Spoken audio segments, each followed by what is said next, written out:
किस टाइप के gas particles हैं? एक ही टाइप के हैं कि मल्टीपल टाइप्स के गैस पार्टिकल्स हैं? मल्टीपल टाइप के। मल्टीपल टाइप के। मल्टीपल टाइप्स के। क्या डिफरेंस है?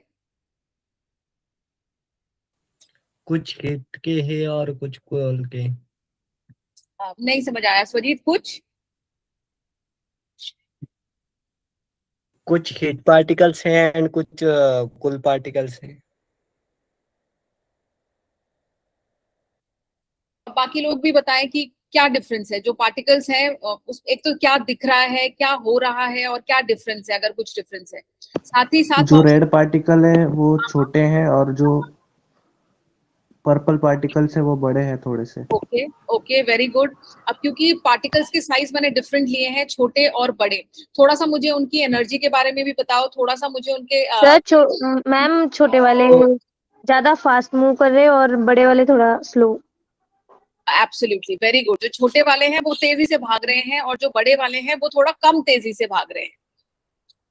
तो क्या लगता है एनर्जी किसकी ज्यादा होगी?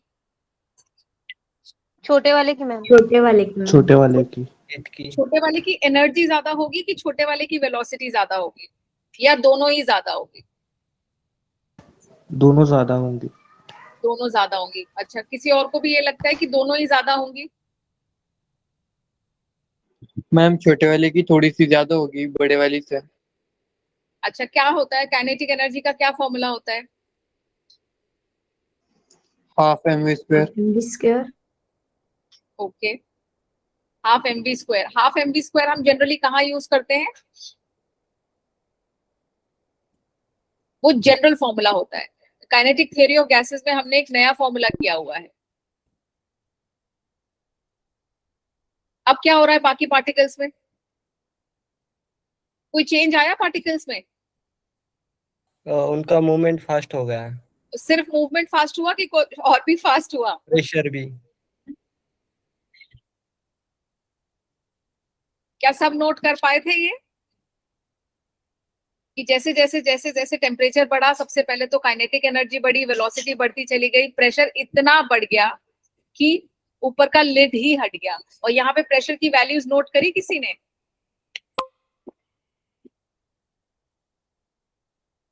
एक बार सिर्फ लाइट पार्टिकल से पहले करके देख लेते हैं।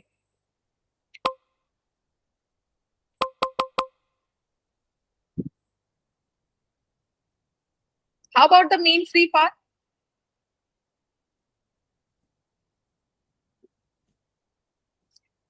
अच्छा, प्रेशर देख लिया सबने, 33 और 34 के बीच में चल रहा है जब हम सिर्फ रेड पार्टिकल्स की बात करते हैं। अब इसको 0 कर दो।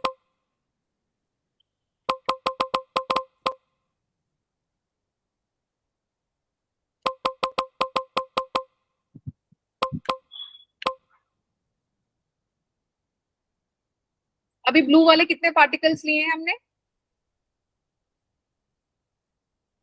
150 मैम। 150। 150। और क्या है प्रेशर? 17। 17-18 के बीच में चल रहा है। अब इसको हम 0 कर देंगे और 150 रेड वाले पार्टिकल्स लेंगे। अब क्या हुआ? दोनों का प्रेशर सेम दोनों था। सेम है मैम। दोनों का प्रेशर सेम है। तो प्रेशर का क्या रीजन है?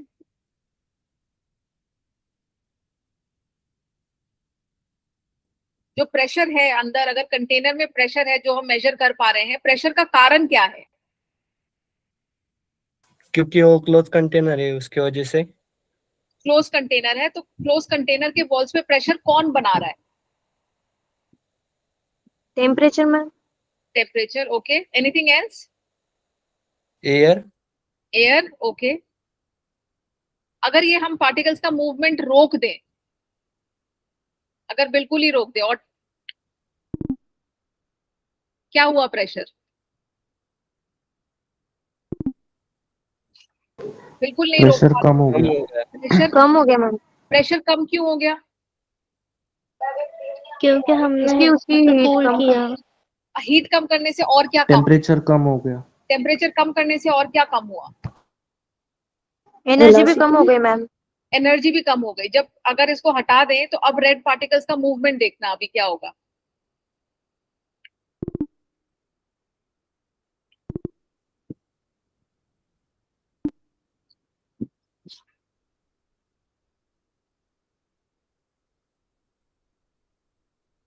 अब क्या हो रहा है मूवमेंट ऑफ द पार्टिकल्स को? फास्ट हो गई, फास्ट प्रेशर हो गया मैम, हीट करने से फास्ट हो गए मैम। हाँ, अब क्योंकि 12 था तो मैं 12 पे ले जाना चाह रही थी, 12 13 जो भी था उस पे ले। तो प्रेशर जो क्रिएट हो रहा है उसका कारण क्या है? why is there a pressure inside the container? थोड़ा सा सोच के बताए कि प्रेशर जो आ रहा है वो किस लिए आ रहा है। ये दिख रहा है कुछ हो रहा है ना अंदर जिसकी वजह से प्रेशर क्रिएट हो रहा है। तो क्या हो रहा है कि जिसकी वजह से प्रेशर क्रिएट हो रहा है? It movement. is because heat की वजह से। absolutely it is because gas particles कभी भी एक जगह नहीं बैठे होते हैं। they are always in a state of constant motion, क्योंकि वो इतना मूव करते हैं, आपस में भी टकराते हैं, वॉल्स पे भी टकराते हैं। उस टकराव की वजह से they create a pressure. अब is the pressure dependent on the mass? Is the pressure dependent on the size of the particles? Is it? मैंने दो चीजें करके दिखाई थी। हेवी पार्टिकल्स भी लिए थे 150 और फिर लाइट पार्टिकल्स भी ले लिए 150।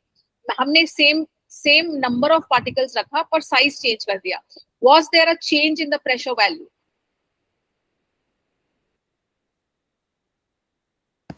नो मैम, सेम था। सेम था ना? तो प्रेशर जो है is it dependent on the size of the molecules? Yes नहीं, फिर से सोच के बताएं। Is the pressure on the walls of the container dependent on the number of molecules? मैंने 150 ब्लू वाले लिए थे पहले, फिर 150 रेड वाले लिए। क्या प्रेशर में चेंज आया था? चेंज आया जब हमने यस मैम, आया था प्रेशर मुझे। आया था प्रेशर में चेंज? नो मैम, नहीं आया था, सेम अब था। फटाफट से देख लेंगे। 50 ले लिया, 100 ले लिया, टेम्परेचर आपका 210 है। हेवी पार्टिकल्स को 0 करते हैं। अभी हमने लाइट पार्टिकल्स 100 कर दिए, टेम्परेचर 210 है और इसको चला के देख लेंगे। 210 पे आपका प्रेशर आ रहा है 7 8 7.5 से 8 तक वेरी कर रहा है, right? Yes ma'am. Yes ma'am. अब इसको कर देंगे 0 और इसको कर लेंगे 100।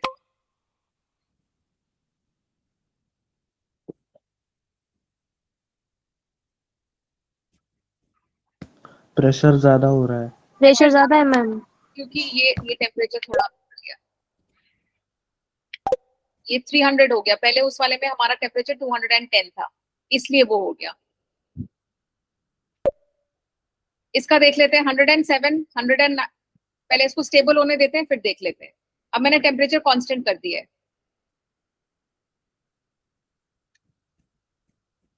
11 से 12 में वेरी कर रहा है ये। Yes ma'am. Yes ma'am. अब इसको 0 कर देंगे।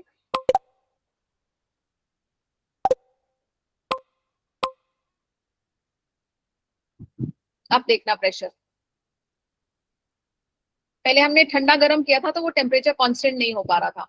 अब टेम्परेचर 300 केल्विन ही है और पार्टिकल्स 100 है। How about the pressure? फिर से 11 12 ही चल रहा है। Yes ma'am. Yes ma'am. Is the pressure dependent on the size of the particles or is it dependent on the number of the particles? Number of the particles. It is dependent on the number of the particles. छोटे और बड़े से हमें फर्क नहीं पड़ता, हमें temperature से फर्क पड़ता है, हमें वॉल्यूम से फर्क पड़ता है, हमें नंबर ऑफ पार्टिकल्स से फर्क पड़ता है। अगर हम नंबर ऑफ पार्टिकल्स बढ़ाएंगे तो प्रेशर क्या हुआ? प्रेशर को जैसे मैंने नंबर ऑफ पार्टिकल्स बढ़ाया प्रेशर बढ़ गया। प्रेशर बढ़ गया। अब क्या है स्क्रीन पे?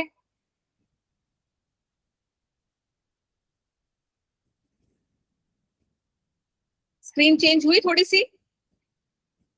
Yes ma'am. अब यहाँ पे आपको क्या दिखेगा? यहाँ पे आपको एवरेज स्पीड दिखेगा of the blue particle end of the red particle. किसकी ज्यादा होगी? Red particles. रेड की। रेड चलो करके देख लेते हैं। ये हुआ आपका ब्लू, और अगर हम इसको सिलेक्ट कर लें तो आपको स्पीड भी दिखता रहेगा। अब हमने इसको भी सिलेक्ट कर लिया 50,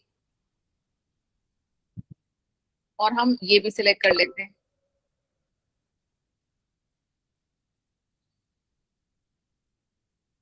अब बताएं किसकी स्पीड ज्यादा है, या थोड़े से और कर देते हैं। किसकी स्पीड ज्यादा है? रेड बड़े वाले की पार्टिकल्स मैम। की। रेड पार्टिकल्स की। रेड पार्टिकल्स की। वैसे देख के भी पता चल रहा है कि रेड ज्यादा वेलोसिटी के साथ ज्यादा जल्दी जल्दी जल्दी जल्दी भाग रहा है, तो रेड वाले की वेलोसिटी ज्यादा है। अब एनर्जी,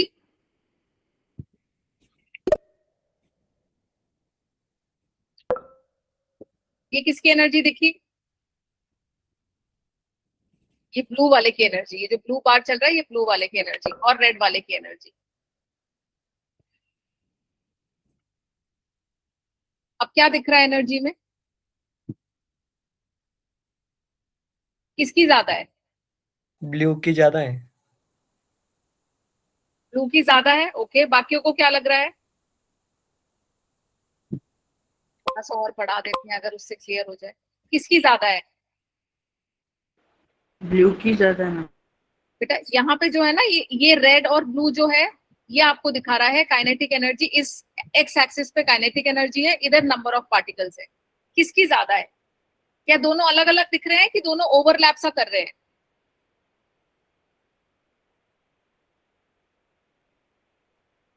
अलग अलग है दोनों। अलग अलग हैं दोनों। ओके, किसी और ओवरलैप को कर रहे हैं। किसी और को भी लग रहा है अलग अलग है, कि ऑलमोस्ट सेम चलने की कोशिश कर रहे हैं? कभी ऊपर जा रहे हैं, कभी नीचे जा रहे हैं। ऑलमोस्ट सेम मैम सेम करें, सेम चलने से। ऊपर चलने की कोशिश। सेम चलने की कोशिश कर रहे हैं। तो काइनेटिक एनर्जी जो होता है for molecules, for gas molecules, उसका हमने क्या फॉर्मूला निकाला था?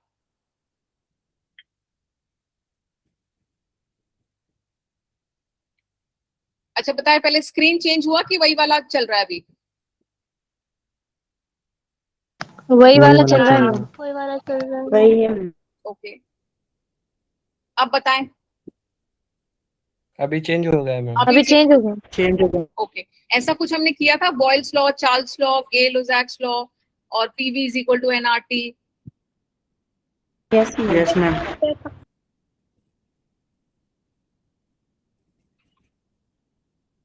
ये भी हम कर चुके हैं।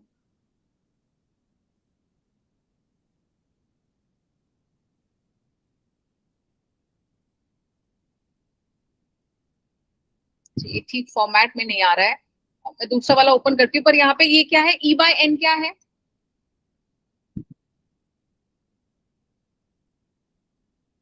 एनर्जी। 3/2 kBT। हाँ, ये थोड़ा ऊपर चला गया। मैं दूसरा वाला प्रेजेंटेशन ओपन करती हूँ। Energy per unit molecule was equal to 3/2 kBT, where kB is the Boltzmann constant and T is the temperature. तो जो हमारा एनर्जी है वो किस पे डिपेंडेंट है यहाँ पे?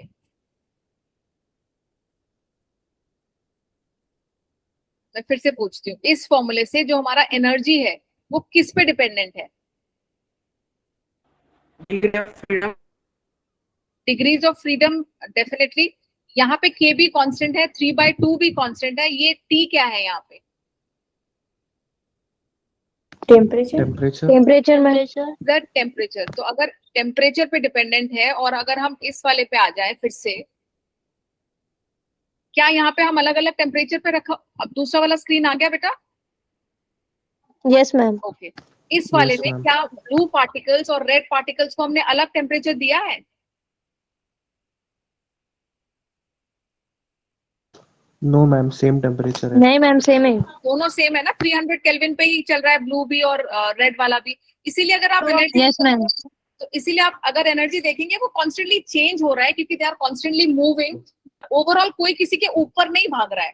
ऑलमोस्ट सेम लेवल तक जाते हैं, गिर जाते हैं, सेम लेवल तक जाते हैं, गिर जाते हैं, because energy of the molecules is dependent on the temperature of the molecules. अगर हम टेम्परेचर चेंज करेंगे तभी आपका काइनेटिक एनर्जी चेंज होगा। अगर हम यहाँ पे इसको बढ़ा देते हैं, अब जो एनर्जी होगी वो चेंज होगी, लेकिन दोनों की चेंज होगी। Are we okay with this? Yes ma'am. Yes yes ma'am. Ma'am. अगर मैं स्पीड पूछूं, स्पीड दोनों का अलग है, लाल वाले ज्यादा तेज भाग रहे हैं, लेकिन at a constant temperature energy will be the same, क्योंकि वो टेम्परेचर डिपेंडेंट होते हैं।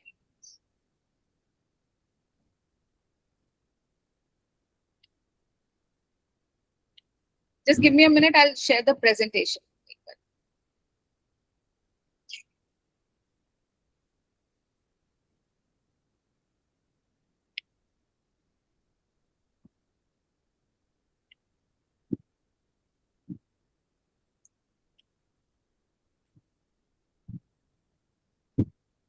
अब मुझे पता है स्क्रीन पे क्या आ गया।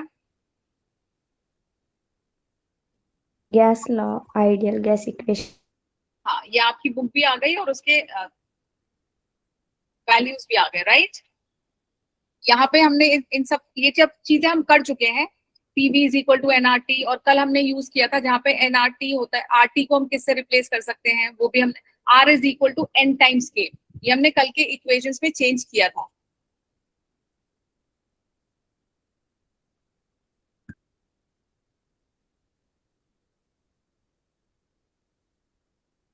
ये कल जयेश ने पूछा था कि मैम हमने पॉली एटॉमिक नहीं किया है, क्या किसी ने पढ़ाई की पॉली एटॉमिक के लिए? यस मैम की थी। ओके, उसमें कुछ डिफिकल्टी आई? नो मैम, इजी था। इजी था। यहाँ पे बस आप ये सब ये लिख लेते हैं। हम मोनो एटॉमिक गैस हमने कल किया था, जिसमें हमने वी ऑल अग्रीड कि उसके 3 ट्रांसलेशनल डिग्रीज ऑफ फ्रीडम होते हैं। ट्रांसलेशनल डिग्रीज ऑफ फ्रीडम का मतलब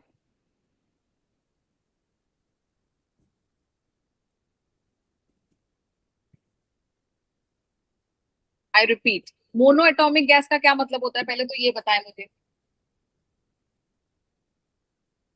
जहाँ पे सिर्फ एक ही गैस हो। जहाँ पे सिर्फ एक ही गैस हो। तो अगर एक ही सिंगल पार्टिकल बैठा है कहीं पे, single particle can move along the x axis, y axis and z axis. Yes no? Yes ma'am. Yes ma'am. It can move along the x, y and z axis. It has 3 translational degrees of freedom. मतलब linear motion में जा सकता है। अब जब हम diatomic में चले जाते हैं, 2 वाले में चले जाते हैं, जैसे O2, N2 में चले जाते हैं, तो उसके 3 ट्रांसलेशन तो होंगे ही, x, y और z पे तो जा ही सकता है। In addition to that 2 rotational degrees of freedom होंगे। रोटेशनल डिग्रीज ऑफ फ्रीडम को समझाने के लिए ये वाला डायग्राम भी दिख रहा है जहां कर्सर है मेरा।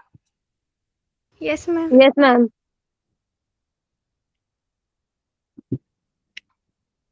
ये वाला I am talking about this diagram. तो अगर हमारे पास डायटोमिक है, यहाँ पे 2 मॉलिक्यूल्स बने हुए हैं, यस मैम। Yes ma'am.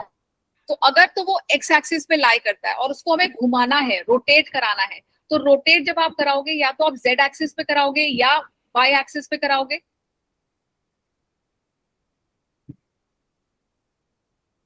अगर अगर Yes, ma'am. एक्स पे लेटा है तो एक्स पे आप उसको नहीं घुमा सकते, उसको घुमाने के लिए एक परपेंडिकुलर प्लेन चाहिए। Yes ma'am. जी मैम। अगर 2 मॉलिक्यूल्स इकट्ठे हैं एक्स एक्सिस पे, तो आप उसको घुमा सकते हैं जेड एक्सिस के अलोंग या फिर वाई एक्सिस के अलोंग। इसीलिए जो डायटोमिक मॉलिक्यूल हो जाता है, जो डायटोमिक मॉलिक्यूल होता है, उसके 3 ट्रांसलेशन तो हो जाएंगे एक्स, वाई और जी। इन एडिशन टू दैट उसके 2 रोटेशनल डिग्रीज ऑफ फ्रीडम भी हो जाएंगे। इसीलिए हमने कल वाला जब एक्सप्रेशन किया था, हमने 5/2 लिखा था। Are we okay with this also? Yes ma'am. Okay. Lastly, अगर हम कुछ ऐसा सोचे कि ये हमारा पार्टिकल 1 है और ये हमारा पार्टिकल 2 है, और अगर ये कनेक्टेड है with a spring system,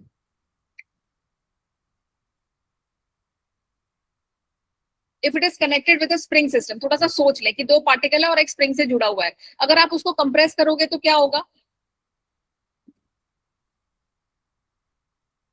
I repeat, spring देखा है सभी ने? Yes ma'am. स्प्रिंग ऐसा ही यस होता है, मैम। ऐसा कुछ होता है ना spring. Yes ma'am. Yes ma'am. यहाँ पे आपने एक मॉलिक्यूल लगाया है इस एंड पे और दूसरे एंड पे एक और मॉलिक्यूल लगाया है। अब इन दोनों को अगर आपने पास लाके छोड़ दिया, फिर क्या होगा? जल्दी वो फिर से दूर चली जाएगी। पास आएंगे मैम। वो पास आके पास ही आते रहेंगे कि फिर वापस जाएंगे, अंदर आएंगे, वापस जाएंगे, वाइब्रेशन शुरू हो जाएगा। Yes ma'am. वाइब्रेशन। तो जब वाइब्रेशन देते हैं हम किसी को, तो उसके पास काइनेटिक एनर्जी और पोटेंशियल एनर्जी हो जाता है। काइनेटिक एनर्जी क्यों? क्योंकि आपने उसको थोड़ी देर के लिए कुछ वेलोसिटी दे दी, वो अंदर गया बाहर गया, अंदर गया बाहर गया, right? Yes, Yes, ma'am. ma'am. Yes, ma'am.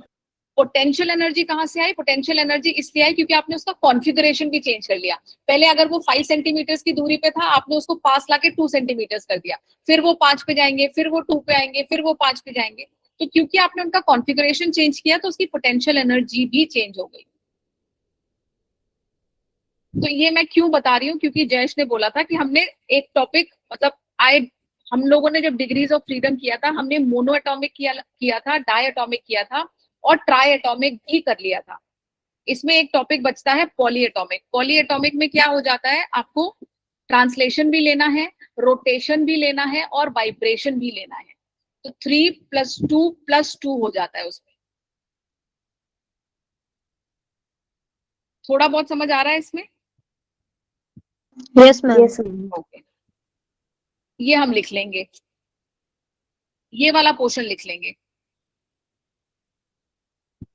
Mono atomic हमने कर लिया था, हमने डाई एटॉमिक भी कर लिया था। Yes no? Yes, ma'am. Yes, ma'am. Yes, ma'am. ये final answers. I request everybody to write this down. जो यहाँ पे लिखा है ना छोटे मैम ये में, बस कौन सा रिलेशन है? ये Mayer's relation, Mayer's, okay okay. ये हम कर चुके हैं। फिर भी आप एक शॉर्ट नोट बना लें इसका।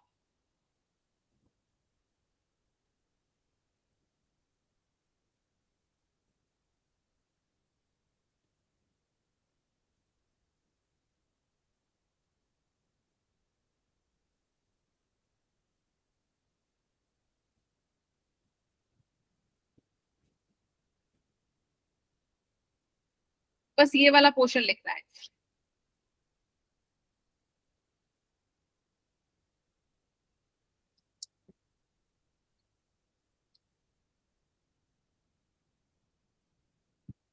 जब हो जाए तो बता दें एक बारी मुझे।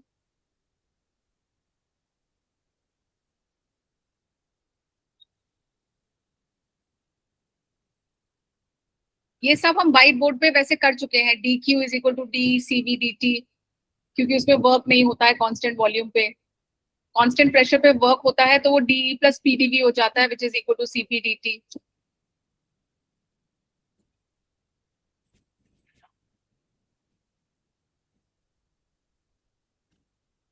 Once you have finished writing, do let me know। फिर हम आज का नया टॉपिक शुरू करेंगे।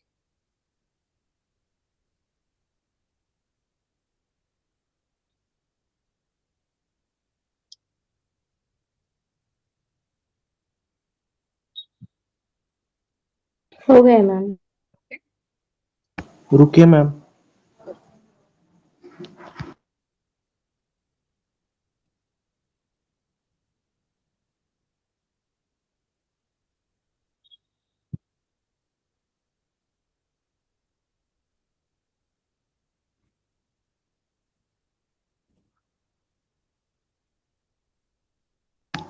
हो गया मैम। हो गया मैम।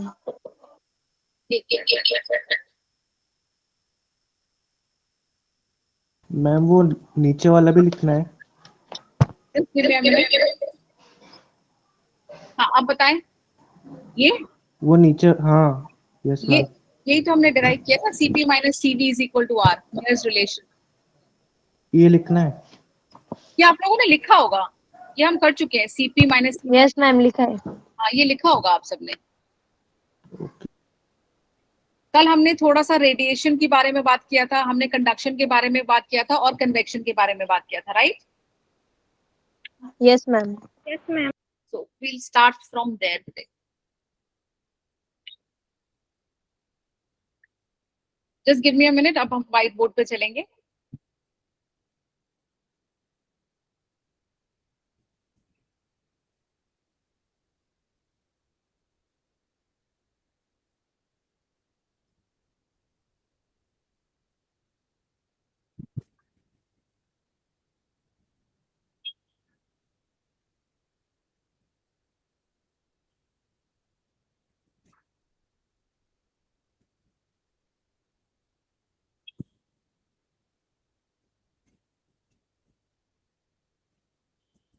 ये सब हम कर चुके हैं। CP, mono atomic gas, di atomic gas, ये हम कर चुके हैं। थोड़ा सा आज हमने लिया, फिर हमने हीट ट्रांसफर डिस्कस किया था कल, conduction, convection, radiation, solids, liquids and gases, ये सब हम कल कर चुके हैं। इंसुलेशन हमने डिस्कस किया था, हमने फ्लास्क डिस्कस किया था। अब मुझे बताएं, जब हम Q लिखते हैं उसका क्या मतलब होता है? जैसे हमने DQ लिखा हुआ था, CP माइनस CV ऑब्टेन करने के लिए we had written about DQ। So what is Q? Q से क्या समझते हैं आप लोग?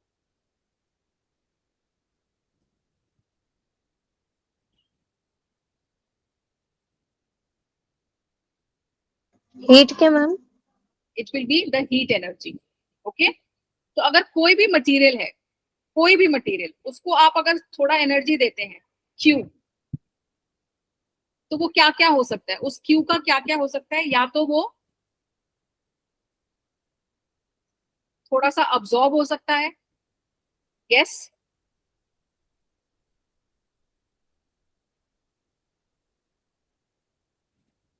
अब पहले मुझे थोड़ा सा समझाने की कोशिश करें ये क्या है। Q is the total amount of energy जो किसी भी ऑब्जेक्ट पे गिर रहा है। लेट्स से हमने बाहर एक स्टील का बॉल रख दिया है धूप में, तो उसमें एनर्जी गिर रही है सन की। Yes, ma'am. Yes yes ma'am. Ma'am. Yes, ma'am. अगर मैंने स्टील के बॉल की जगह वहां पे बाहर शीशा रख दिया है, तो उसमें भी सन की एनर्जी गिर रही होगी, yes Yes, ma'am. Yes, ma'am. है ना? अब जो स्टील का बॉल है उस पे जब एनर्जी आई, तो स्टील का बॉल का क्या होगा? वो एब्जॉर्ब कर लेगा। हीट को एब्जॉर्ब कर लेगी मैम। वो हीट को एब्जॉर्ब करने की कोशिश करेगा। क्या वो गर्म भी हो जाएगा? Yes, yes ma'am. ma'am. Ma'am. Okay. Yes, ma'am. और जो फिर सेकंड केस में हमने मिरर रखा था, उसमें क्या होगा? जो हीट एनर्जी आ रही है सन की, वो रिफ्लेक्ट होगी। रिफ्लेक्ट होकर Absorb. फिर से चले जाएंगे। Reflection होगा, वो ma'am. रिफ्लेक्ट हो जाएगा। क्या मिरर बहुत गर्म हो जाएगा? नहीं मैम। नहीं मैम। ओके। अब थोड़ा तीसरा हम बहुत। रखते हैं, थोड़ा बहुत हो सकता है हो जाए, लेकिन क्या वो स्टील बॉल जितना गर्म होगा? नहीं No, ma'am. ma'am. No ma'am. Okay. अब हम लास्टली रखते हैं वुड, तो क्या होगा? गर्म नहीं होगा मैम इतना। वो बिल्कुल भी गर्म नहीं होगा। अब हम एक और चीज रखते हैं, हम एक पानी की बोतल रख देते हैं, कांच के पानी की बोतल, और उसके अंदर पानी, फिर क्या होगा? पानी गर्म होने लगेगा। पानी गर्म होने लगेगा। ओके। और कांच के बोतल की क्या हालत होगी? क्या वो पानी जितना गर्म होगा या पानी से कम गर्म होगा? पानी से कम होगा, मैम. पानी से कम गर्म होगा। होता है ना स्कूल बस में जब आते हैं, अगर हमने प्लास्टिक की बोतल में पानी रखा है, प्लास्टिक की बोतल तो हम पकड़ पाते हैं, जब हम पानी पीते हैं तो वो हमें ज्यादा गर्म मिलता है अंदर से, है ना? Yes ma'am. Yes, ma'am. तो क्या होता है, हीट एनर्जी जो सन की थी वो ट्रांसमिट होके अंदर तक चली गई, और ज्यादा अब्जॉर्प्शन किसका हुआ? पानी ने ज्यादा अब्जॉर्ब किया कि प्लास्टिक ने ज्यादा अब्जॉर्ब किया? पानी ने मैम। पानी ने, मैम. अब पानी ने ज्यादा अब्जॉर्ब क्यों किया एनर्जी? या पिछले दो क्लास में भी थोड़ा सा हमने डिस्कस किया है, पानी ज्यादा गर्म क्यों हुआ? क्योंकि पानी का क्या ज्यादा होता है? Surface tension. क्या ज्यादा होता है बच्चे, समा?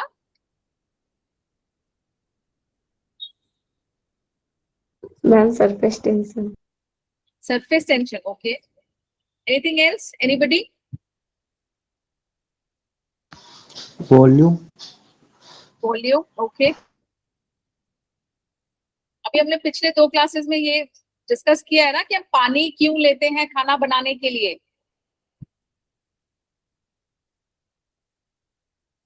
क्योंकि उसकी स्पेसिफिक हीट कैपेसिटी ज्यादा होती है। अगर आप दूध बाहर रखें सन में, और आप पानी बाहर रखें सन के नीचे, दोनों में से ज्यादा गर्म कौन सा हो जाएगा?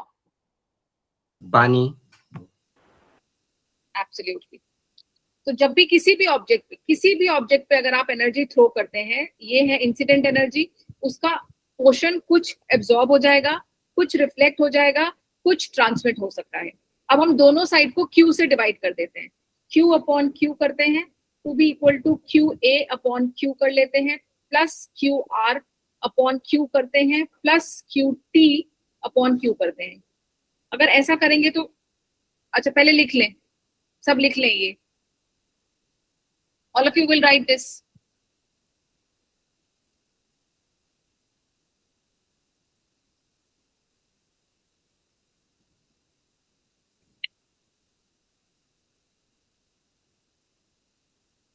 मैम एक बार फिर से बताइए।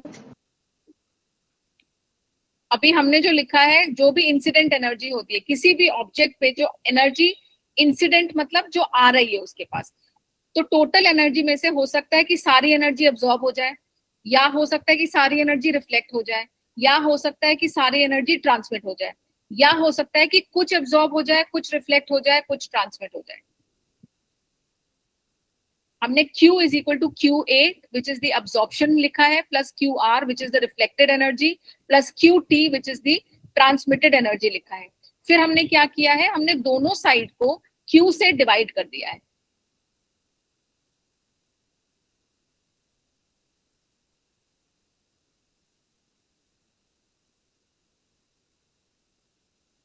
व्हाइट बोर्ड पे दो एक्सप्रेशंस है, have you all written?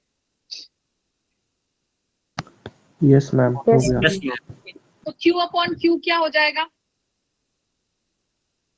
2Q ma'am. Q के square. Q divided by Q cancel हो जाएगा। कैंसिल हो जाएगा। Very good. Q upon Q divide हो रहा है तो 1 हो जाएगा ना? Yes, ma'am. Yes. Yes, ma'am. Yes, ma'am. अब ये जो बचा QA अपॉन Q, इसको हम बोलेंगे कोएफिशिएंट ऑफ अब्सॉर्प्शन, और हम लिखेंगे इसको A। Are you okay with this? Yes, ma'am. Yes ma'am. Plus QR upon Q जो है, QR अपॉन Q जो है that will be the coefficient of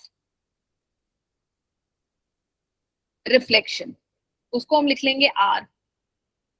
plus QT upon Q जो है that is known as the coefficient of transmission, उसको हम लिख लेंगे T।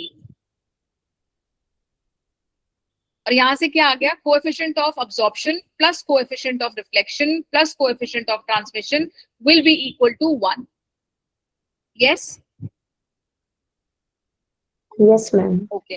पहले तो ये एक्सप्रेशन लिख लेंगे, फिर आप सब लोग डेफिनेशन भी लिखेंगे ए, आर और टी क्या है। पहले ये लिख लीजिए एक्सप्रेशन, फिर साथ में वो लिख लेंगे। हो गया मैम। सबने लिख हो लिया? गया ma'am. Okay Yes, ma'am. Okay. तो ये जो ए आया है हमारा, ए कहां से आया है? Q A upon Q. Q A क्या था? The energy absorb. Coefficient of absorb. नहीं, जो ए है, जो हम ए, एक मिनट लिख लेते हैं। This A is your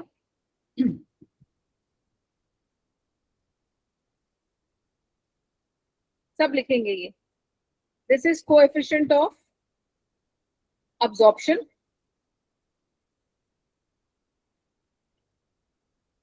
similarly R is coefficient of, क्या लिखूं? Reflection ma'am. Very good.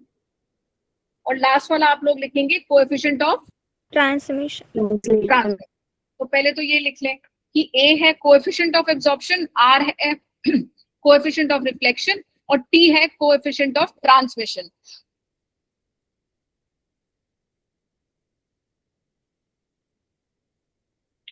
और A हमारा आया कहां से था? A was the ratio of the energy absorbed to that of the energy incident. Energy absorbed, और Q है एनर्जी इंसिडेंट। मैम टी का क्या कहा था आपने? हाँ बेटा,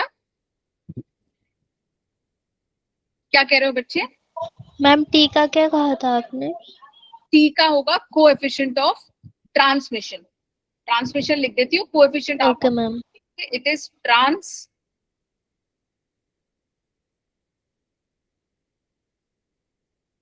अब ट्रांसमिशन का क्या मतलब होता है? जैसे अगर आपने घर में खिड़की कांच की बंद भी करके रखी है, तो क्या एनर्जी, सन वाली एनर्जी अंदर तक आ जाती है? Yes ma'am. तो क्यों आ जाती है? क्योंकि Yes, ma'am. कांच के थ्रू ट्रांसमिट होके अंदर तक पहुंच जाती है, उसको हम कहते हैं ट्रांसमिशन। अगर आपने अपने विंडो के कांच को हटा के मिरर लगा दिया, सन की साइड, तो क्या होगा? रिफ्लेक्ट क्या होगा बेटा समा? रिफ्लेक्ट हो जाएगी। रिफ्लेक्ट हो जाएगी। तो घर के रिफ्लेक्ट हो अंदर जाएगी। रोशनी आएगी कि नहीं आएगी? नहीं आएगी। नहीं आएगी। No ma'am. नहीं आएगी, बिल्कुल, क्योंकि वो आपने रिफ्लेक्टर लगा दिया है, तो जो भी एनर्जी सन की उस शीशे पे गिरेगी वो बाहर के बाहर ही रिफ्लेक्ट होके चली जाएगी, तो उसको हम कहते हैं रिफ्लेक्शन। और अब्जॉर्प्शन क्या हुआ? जब आपने खिड़की को बंद भी रखा और कांच के थ्रू एनर्जी अंदर भी आ गई, अगर आप कांच को छुओगे तो वो थोड़ा सा गर्म हो जाएगा। दिन और रात में अगर आप उस दिन को छुओ और उसको रात को छुओ, क्या टेम्परेचर में थोड़ा डिफरेंस होगा? Yes ma'am. Yes ma'am. तो जब उसके ऊपर एनर्जी गिर रही है, थोड़ा तो वो ऑब्जॉर्ब कर रहा है, थोड़ा वो रिफ्लेक्ट, कांच जो होता है थोड़ा रिफ्लेक्ट भी कर देता है, लेकिन काफी कुछ ट्रांसमिट भी कर देता है। ये तो कांच की बात हुई कि it will absorb, it will reflect, it will transmit. Are we clear with the terms? Absorption क्या होता है, रिफ्लेक्शन क्या होता है, ट्रांसमिशन क्या होता है? Yes ma'am. Yes ma'am. जब आप लोग रोज शीशे में अपने आप को देखते हो, वो क्यों देख पाते हो? लाइट की वजह से। क्या होता है लाइट का कि आप देख पाते हो? मिरर से क्या होता है जिसकी वजह से आप लाइट अट्रैक्ट होता है मिरर, रिफ्लेक्ट इसलिए हम देख पाते हैं। Absolutely. So there is reflection of light. यहाँ पे हम किस चीज की रिफ्लेक्शन की बात कर रहे हैं? Are we talking about reflection of light? Sunlight. Are we talking about sunlight? मैं सनलाइट का एग्जाम्पल ले रही हूँ, लेकिन बार बार मैं उसको बोल रही हूँ ना कि आप छू के देखोगे तो क्या होगा। So we are Yes, talking ma'am. About transmission, absorption and reflection of heat energy. Okay, over here I am not talking about transmission, reflection of light rays. I am talking about energy. जैसे अगर आपने kitchen में कोई बर्तन रखा gas पे, तो आपने नीचे उसको हीट दिया ना। Yes ma'am. Yes ma'am. जब आपने उसको हीट दिया, क्या सिर्फ वो बर्तन ही गर्म होता है कि उसको ट्रांसमिट करके पानी तक, दाल तक, चावल तक भी ले जाता है? ट्रांसमिट करके दाल तक, चावल तक ले जाता है। Absolutely. So I am talking about transmission, reflection and absorption of energy over here and not specifically of light. Light is a form of energy, तो वो भी ये वाले रूल्स फॉलो कर लेता है, but over here we are talking about energy. हम सिर्फ एनर्जी की बात कर रहे हैं। ठीक है, हमने 3 टर्म्स न्यू डिस्क्राइब कर दिए, 3 टर्म्स हमने डिफाइन कर दिए, A plus R plus T which is equal to 1। A हो गया कोएफिशिएंट ऑफ एब्जॉर्प्शन, आर हो गया coefficient of reflection and T हो गया कोएफिशिएंट ऑफ ट्रांसमिशन। अब इनका डेफिनेशन क्या है? ए जो है which is energy absorbed, it is the ratio of the energy absorbed to that of the energy incident. ऐसे ही मैं आर लिख सकती हूँ। आर को क्या लिखे हम? उसको हम लिखेंगे Q R upon Q, energy reflected per unit energy incident. Similarly T को हम लिख सकते हैं क्यू टी अपॉन क्यू, और हमने ऊपर अभी एस्टैब्लिश किया था A plus R plus T is equal to 1, ये किया था। Yes ma'am. Yes ma'am. अब यहां से अगर मैं लिखूं कि मेरा आर 0 है और टी 0 है, तो ए की क्या वैल्यू हो गई? मेरा जीरो ही हुई ना मैम। इस वाले इक्वेशन को देखेंगे और फिर बताएंगे। 1 अपने नोटबुक में भी करेंगे साथ साथ, और फिर मुझे बताएंगे कि अगर a plus R plus T 1 है और मैंने r की वैल्यू ले ली 0 और t की वैल्यू ले ली 0, a की वैल्यू क्या बची? 1 1। a becomes equal to 1। तो इसका क्या मतलब हुआ?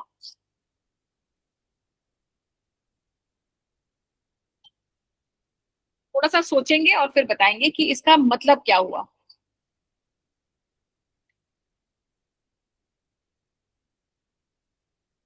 ए की वैल्यू 1 होती है। हाँ, a का वैल्यू तो 1 आ गया, तो लेकिन इसका मतलब क्या हुआ?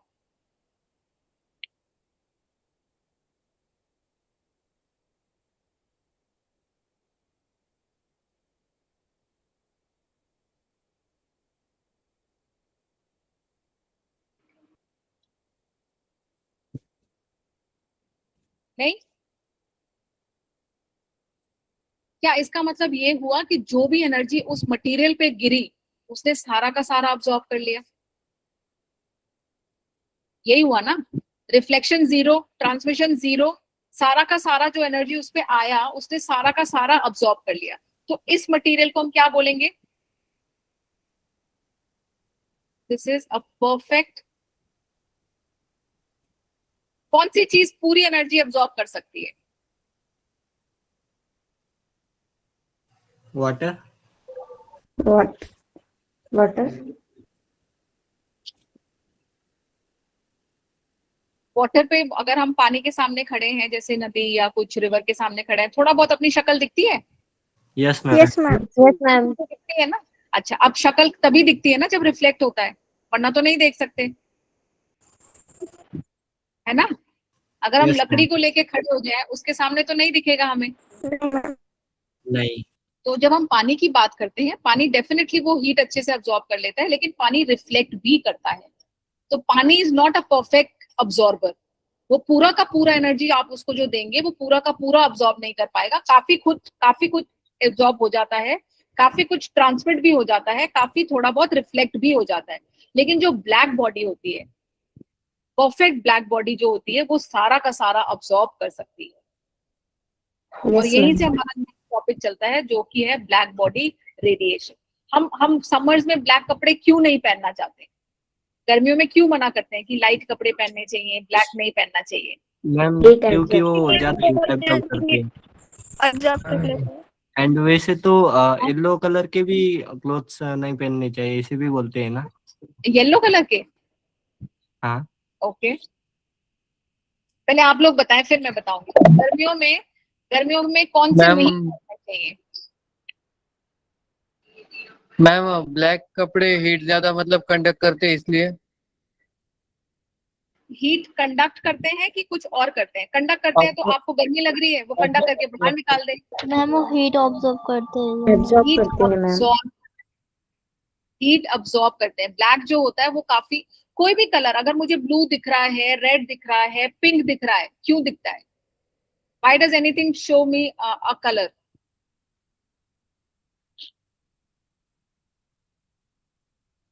लाइट की वजह से मैम। ये कौन सा कलर है? रिफ्लेक्शन की वजह से। White ma'am. ये कौन सा कलर है? वाइट। लाइट। अब कमरे में जो लाइट है वो तो है ही, उसको मैं चेंज नहीं कर रही हूँ। ये सबको वाइट दिख रहा है? Yes ma'am. Yes yes ma'am. Yes, ma'am. Yes ma'am. Okay.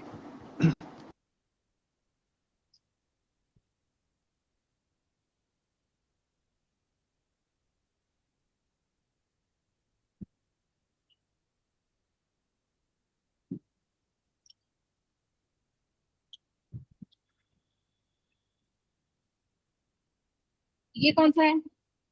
Yellow ma'am. Yellow. ये येलो है ना। येलो। अब मैंने कमरे की लाइट तो नहीं चेंज करी, नहीं मैम। लेकिन एक आपने बोला व्हाइट, एक आपने बोला येलो। क्यों है ये व्हाइट और क्यों है ये येलो?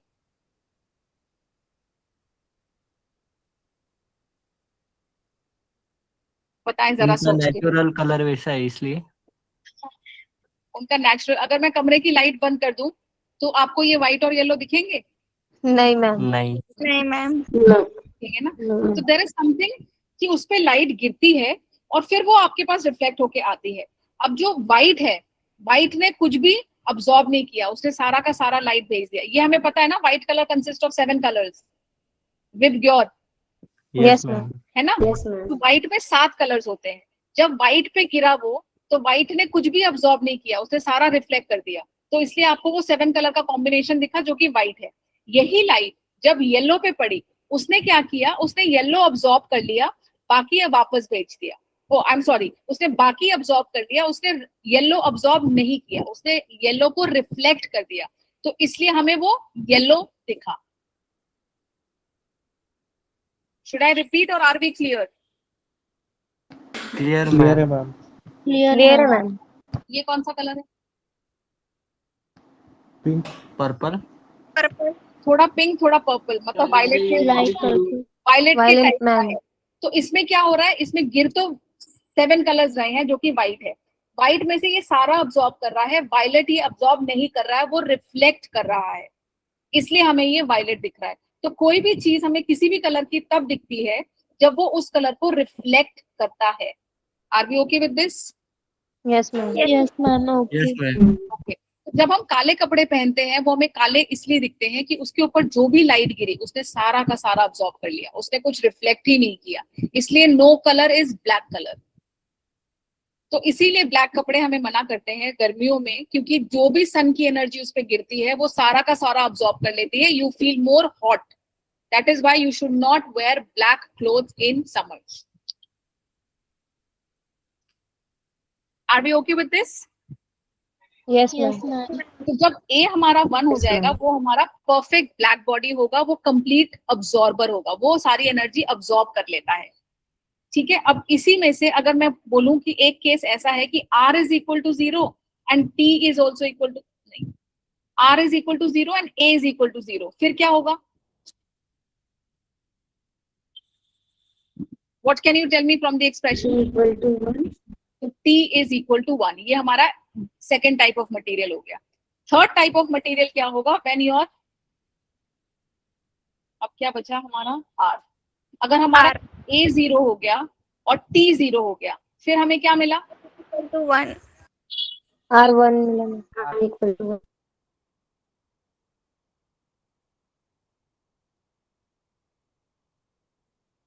जब हमारा A इज इक्वल टू 1 आता है, that means it is a complete absorber, जो कंप्लीट अब्सॉर्ब कर लेता है उसको हम परफेक्ट ब्लैक बॉडी कहते हैं।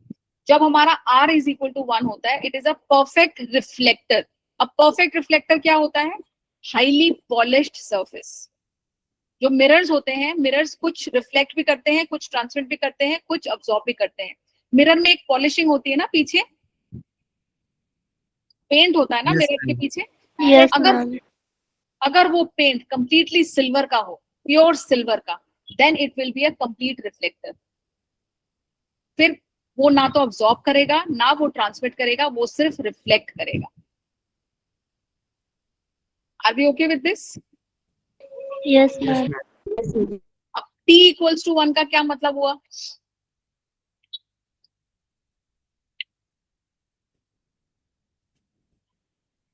T इक्वल्स टू 1 का क्या मतलब हुआ? T equals to 1 perfect transfer होगा। तो एक हो गया हमारा परफेक्ट रिफ्लेक्टर, एक हमारा हो गया परफेक्ट अब्सॉर्बर, एक हो गया हमारा परफेक्ट ट्रांसमिटर, जो सारा का सारा ट्रांसमिट कर दे, ना तो वो अब्सॉर्ब करे, ना ही वो रिफ्लेक्ट करे। Okay, yes ma'am. Yes ma'am. अब आपका होमवर्क ये है कि आप सब लोग मुझे एक एक एग्जाम्पल ढूंढ के बताएंगे कि परफेक्ट ब्लैक बॉडी क्या हो सकती है, क्या कोई परफेक्ट रिफ्लेक्टर हो सकता है, क्या कोई परफेक्ट ट्रांसमिटर हो सकता है, क्या ऐसा कोई मटेरियल एग्जिस्ट करता है which can be a perfect reflector, perfect transmitter and a perfect absorber। ये आपका होमवर्क है। अगले वेडनेसडे जब आप क्लास में आएंगे, I want everybody to come with 3 examples, मतलब 3 मटेरियल का नाम आप लोग सोच के आएंगे। ठीक है? Yes ma'am. Yes, और ये ma'am. सबने लिख लिया, ये सारे रेशियोज वगैरह लिख लिए सबने? Yes ma'am. Yes ma'am. पूरा यहाँ से लेके नीचे तक। Yes, ma'am. एनी क्वेश्चंस जो भी हमने आज डिस्कस किया है उसके ऊपर? No ma'am. No ma'am. Okay, Ujjwala says no, Rutika says no. How about the others? कोई क्वेश्चन है? No ma'am. Okay. No, ma'am. No, ma'am. All right, then we'll end the class for the day here. Thank you, everybody. Thank you, ma'am. Bye. Bye ma'am. Good night. Bye ma'am. Good night. Bye. Bye, all of you. Bye bye.